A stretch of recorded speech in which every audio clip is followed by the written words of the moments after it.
I want to start off this video with a hypothetical. Okay, so imagine you cook some food, assuming you ever cooked in your life. Now imagine that after slaving away for about an hour making it, you dropped it on the floor like the degen you are. Unless you are some kind of food masochist, there's a high probability that you might feel a little, I don't know, sad. Now imagine that feeling, except that you feel it every day for your entire existence of living. Rudeus Greyrat, or Rudy for short, was in a sense that down bad. He was the living embodiment of a hikikomori, a bottom-feeding, selfish man who didn't contribute an ounce towards society, and yet the very moment he decides to finally contribute an ounce of his effort by saving a helpless girl, he pays his life in return. What can be described as the literal tragic end to a tragic character marks a turning point into the beginning of his second chance of life in a new world, an opportunity that will potentially be his most dangerous attempt at trying to figure out what it really means to feel like a normal person, and his internal drive to make sense of life will be the start of why he's one of the most relatable characters potentially in all of anime. This is the life of Rudeus Greyrat.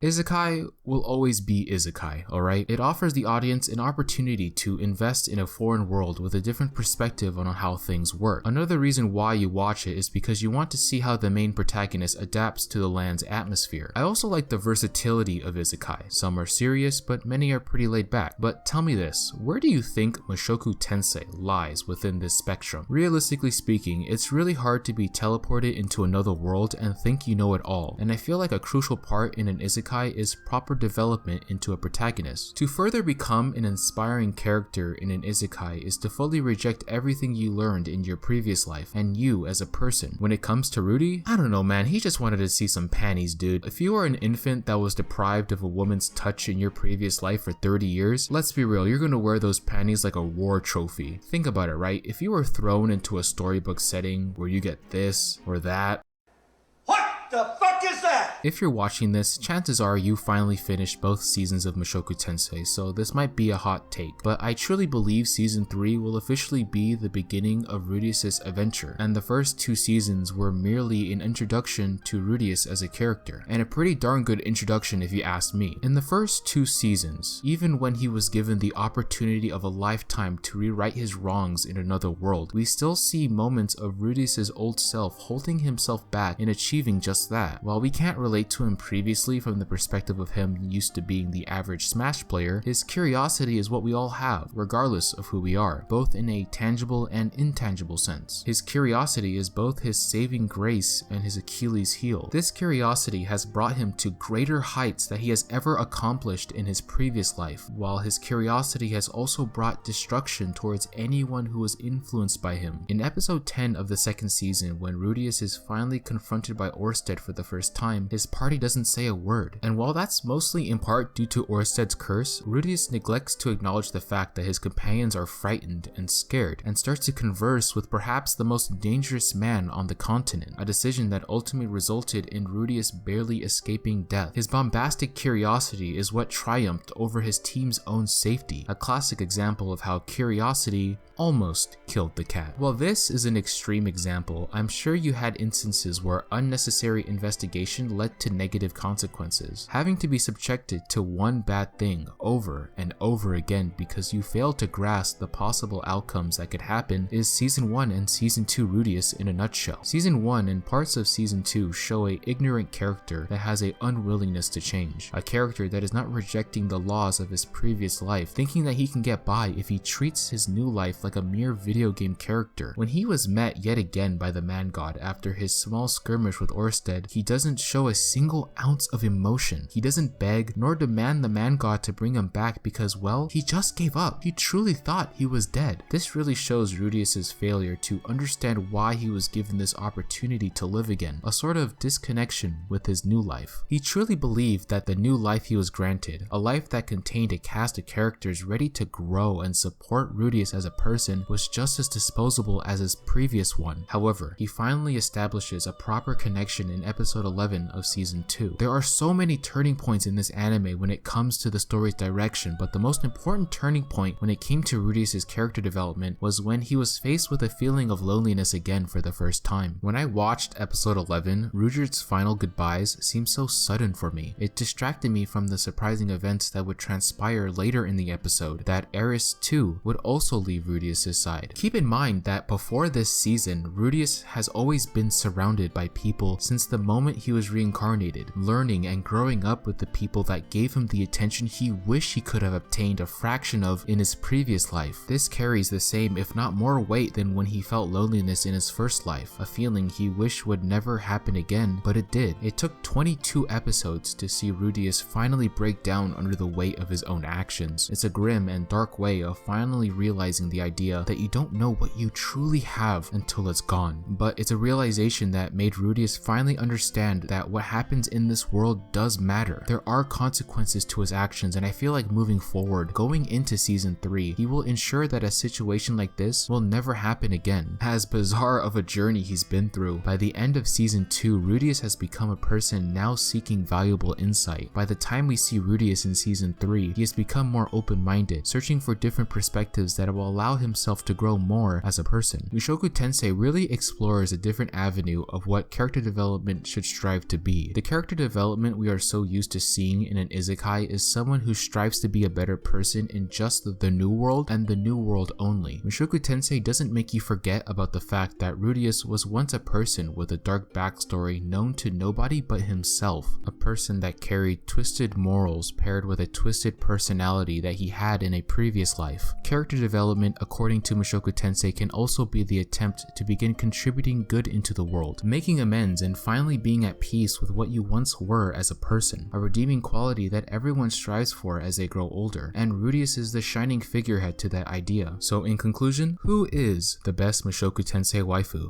I mean, do I even have to say it?